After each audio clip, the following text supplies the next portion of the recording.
Obviously a big win for our program, but I say this every year at this time, not the most important thing that's happening on our campus.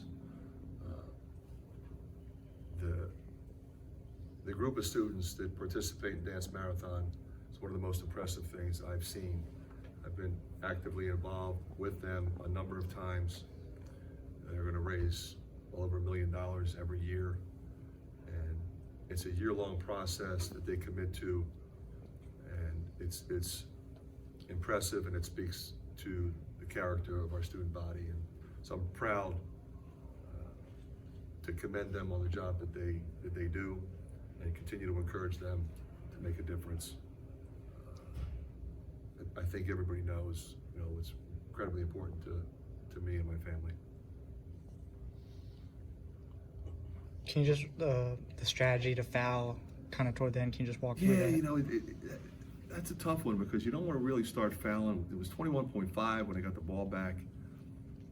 I was hoping it would get to under 10. Logi fouled with 13.5. I think that was the right move because, when I'm pulling up, shooting a three, or all of a sudden somebody gets hung up on a screen, they kick it, the guy shoots a three. And you're putting pressure on them to make free throws, but by the same token, if you foul 3 times, then you're putting pressure on your own team to continue to make free throws. Luckily, we made 5 out of 6. Really proud of those guys, Patrick and Peyton.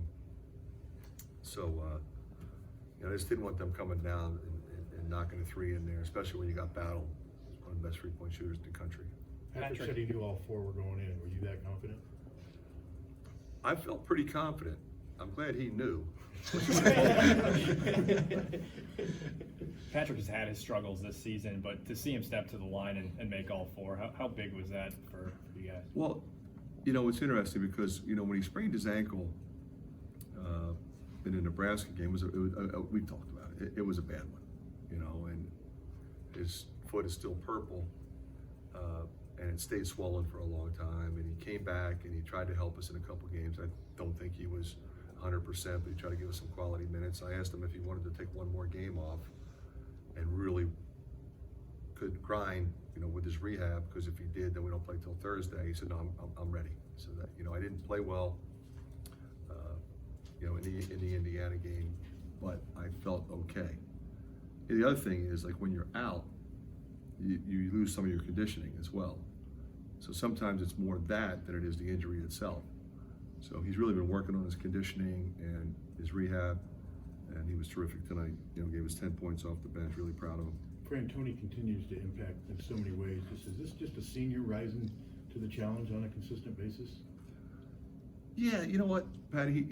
His game continues to mature. Mm-hmm. He was, when he first got here, he was a junkyard dog, and that's what we loved about him, and that's why we recruited him. Fearless guy. I remember we had a couple guys hurt. We go to Rutgers and put him in the game. He hadn't played at all, and he was just attacking and wreaking havoc on defense, flying around. Probably wasn't even sure half of what we were doing, but he was just that competitive. And you could kind of see it coming. And then, of course, the following year, he's playing great. And then we moved him into the starting lineup when we moved Bohanna back to the point. And then helped us win the Big Ten championship. And then last year, some games he was beyond spectacular. A couple of games he was off, but I think now what you're seeing is a confident guy who knows what we want, who knows what he has to do to lead this team. And his decision making is what you want from your leader, from your point guard, from your senior. And as you know, that settles everybody else down, right? Okay, get it to Tony, everything's good. And we didn't really run that much stuff other than try to get him space. Because once he does, then breaks the defense down and others have opportunity from there. Fran, you guys outscored them in fast break 17-0, but it didn't seem like a lot of them were off turnovers. Just seemed like you guys were rebounding, then running and gunning. Just kind of describe how that really kind of kept you guys in it when things were getting tough. Then yeah, especially at the start of the second half, we got some stops, we got some runouts, and there was a stretch where we weren't getting any rebounds, and that's frustrating because the guys I thought were really working defensively. But when we have an opportunity to run on misses, it certainly is going to be much more effective than we run on makes, which we were doing as well. And that was a big difference in the game because that settles everybody down. You get really good shot opportunities, and everybody gets involved. What makes transition Josh so defense- good in the mid-range?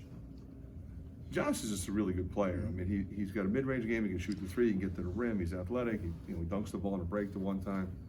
He doesn't make wrong decisions. He turned the ball over to one time, but it was the right decision. It got deflected. Give them credit for that. Transition defense, was that a focus tonight, considering you outscored them 17-0 in transition? Transition, and they'll push it. Thornton's really quick and Gale's really quick, but they are a set play team, so they are calling sets a lot. And they're really tough to guard because they run terrific stuff. Chris has always run terrific stuff, and they go at different people. So you can't give up transition threes to battle and transition layups. We pressed the one time and Thornton took it all the way through. That was unfortunate, but I thought our guys were locked in, sprinting back, facing up, and nobody jogs. Brandon, this game got off to a really, really quick start. Logi went in there, just seemed like